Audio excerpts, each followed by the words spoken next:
Hello and welcome to this fourth training session in the Nextreal Way of Working Remote Projects training series.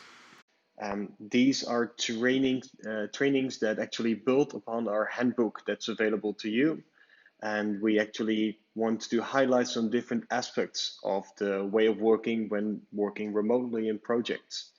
My name is Stefan and Uwe. I am the practice manager for the customer practice. And in this training session, I'd like to dive a bit deeper into the social aspects of working on remote.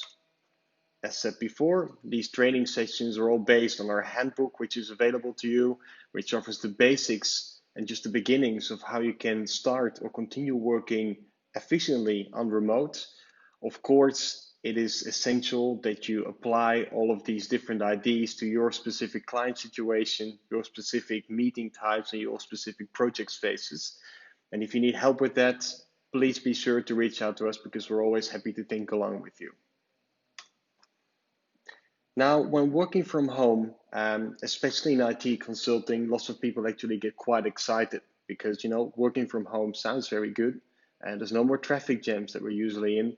We've got lots of more freedom in how we spend our time, and there is more time to spend times on other things, let's say personal things. However, in a Harvard Business Review studies from November 2018, it actually turned out that there was a big risk of burnout in working from home. And it actually comes from the fact that people that work from home tend to feel quite grateful to their employers, and they actually think that they have to make up for this, for how grateful they are by working and actually a bit more. Also, in other terms, working from home makes it for people a bit harder to have a clear division between personal time and work time. And specifically with this in mind, it's very important to keep on checking in with each other, which is done obviously by having social interaction with each other. So in this training session, I would actually like to cover the basics of having social interaction with each other while working remotely, so not being in the same room. I also would like to share with you a couple of virtual introductions, so ideas on how you can introduce yourselves to new people in a more creative way. I also would like to share a couple of energizers, so how to bring the energy back in meetings whenever you feel like it's fading away, and also would like to give you some ideas and inspiration on how to organize virtual get-togethers. So to start off with the basics, there's three basics that we at Nextview always use, and we also kindly ask our customers and clients to use as well when they're interacting with us. And the first of them is always with camera. I think it's been mentioned many times before in the way of working in remote projects for Nextview, but we find it very important to put your camera on and your microphone on mute when you're in a bigger meeting. And this is because it will really force you to be with your entire intention within that meeting. So everyone is engaged. You can actually also see the little non-verbal responses from your colleagues. It's just good to keep seeing each other. Now, another great basic here is to have a continuous chat feed. So you're not in the same room anymore, so it's quite easy to miss out on an opportunity to easily ask questions to a group of people. And if you want to prevent this from happening, if you want to prevent a lot of one-on-one communication that actually makes things more complex, if you want to get that out of the way, make sure you have a continuous chat feed where you can actually simply ask questions to a bigger group of people, but also sometimes have some chit chat that you would normally have in the room or at the coffee machine that you don't have anymore because you're working from home. Now, if you find out that it's getting a bit, so to say, cozy in your continuous chat feed, ensure to make a separate back channel feed. So have a separate chat for having the chit chat, the non-business related interaction, and have another chat feed for the business related interaction. So people can also decide for themselves on which of the chat feeds they actually decide to check in. Now, the last basic here is to increase the check-in frequency. Working agile, we're very used to having stand-ups usually at the beginning of the day. But since we're not in the same room anymore, it is still important to keep on checking in with each other multiple times in the day. For example, besides having the daily Scrum meeting at the start of the business day, it would also be interesting to have a lunch check-in around 12 o'clock and to have a daily checkout at the end of the day, just to make sure that at three times a day you're staying engaged, people can quickly ask questions, and people stay focused on the tasks at hand. Now, when you're meeting with new project teams or new colleagues over a virtual conference call, it is important to throw a bit of creativity in this. And I would like to share with you 3 different virtual introduction ideas you could use in your own introduction meetings. The first one is called Draw Your Neighbor. And what you'll need to do this is a piece of paper and a pen per person who's interacting. So at the beginning of this introduction, you assign each participant to another participant via a private chat message so that they don't know from each other who's been assigned to whom. Then you will ask each participant to draw the assigned participant, and then at the end they will have to put all of the drawings in front of the camera, and people have to take turns drawing who you've actually been drawing on paper. Now, another idea that I would like to share is called Show and Tell, which is quite an easy introduction, but also gets very personal and powerful. You will actually ask each participant to take turns and show a personal object that they have in their vicinity, to show that in front of the camera, and use that product or that thing to introduce themselves. The last virtual introduction I would like to share is called Superpowers. And for this, you will need a virtual whiteboard. At Nextgroup, we're very fond of using Miro, but of course, a simple shared Google Slides could also help here. And at the beginning of this introduction, you will ask all of the participants, what is your superpower? And they can answer that question with post-its on this virtual whiteboard, and also add pictures or GIFs or whatever they have at hand to that. And then participants, they take turns in explaining how that superpower that they have has helped them in the past. And then you will have to encourage other participants to engage with that, to ask follow-up questions. Now, for in those situations where you will have a virtual meeting where you already know each other, but you kind of feel that you're losing people, because attention span tends to be a bit shorter in remote projects, I would like to share with you 3 different virtual energizers that you can use. The first virtual energizer is called Name That Sound, and for that you will basically need nothing. You will simply ask all of the participants to temporarily disable their cameras, and you call someone's name and ask them to imitate a sound, like a cat or a beer being poured out or anything. And then the other participants have to guess what sound it was. Another energizer here is called Spin a Tail, also an energizer for which you will basically need nothing, just a conference call. And you will type a beginning of a story, preferably relevant to the meeting subject, in the chat. And then you assign turns to the participants and you ask them to add maximum of 2 lines to the story in the chat without reading it out loud. So they do this as a kind of silent brainstorm. And then once this is completed, you will read the story out loud, and each participant has to read their own lines. And this will actually cause, in many cases, for a funny or maybe even weird storyline, because everyone had to contribute a bit different to that.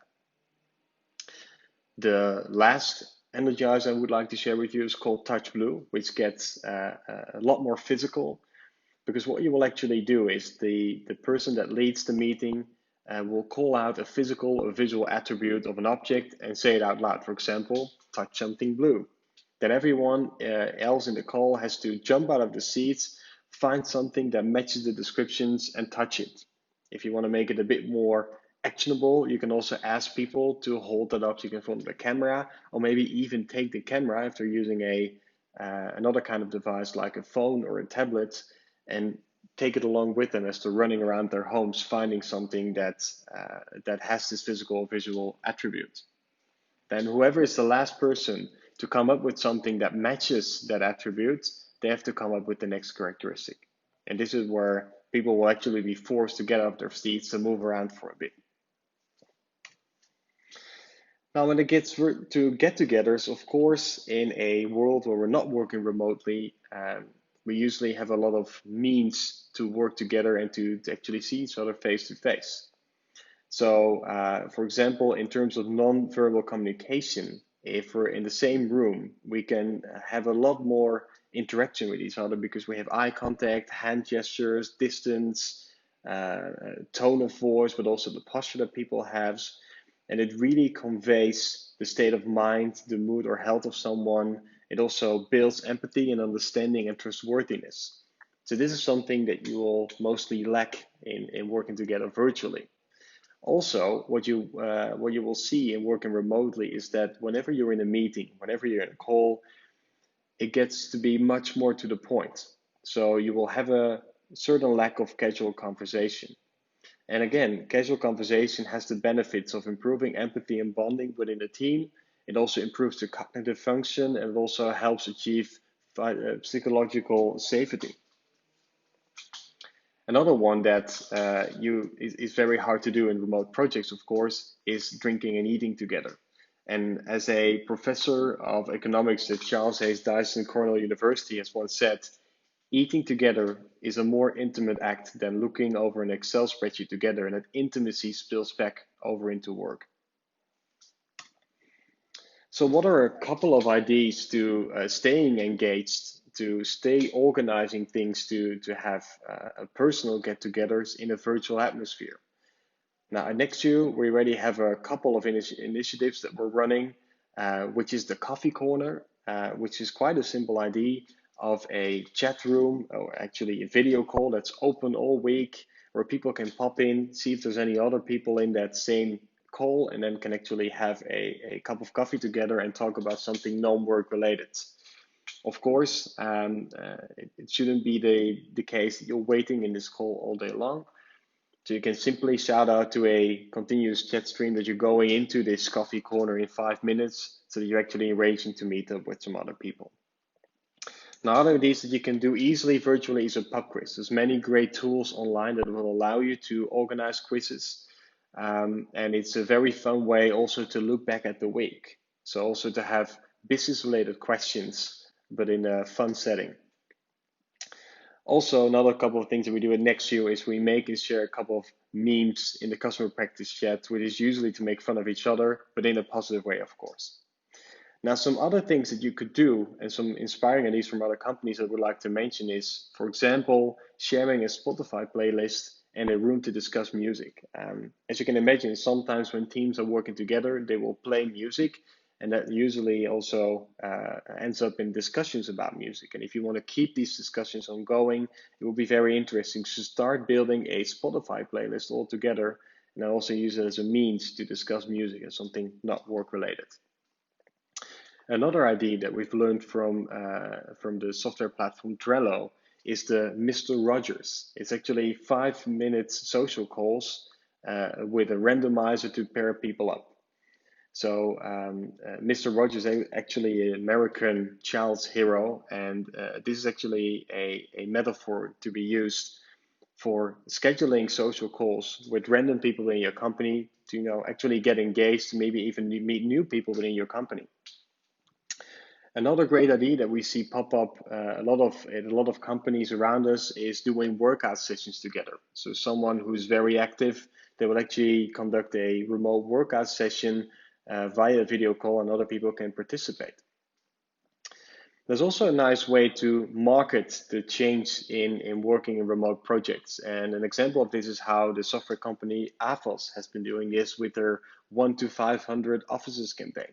Of course, with a lot of people working from home suddenly, you can actually sell this to your customers as if you have been expanding to a lot of different offices within a company. And it gets quite personal. It's a very interesting take on this.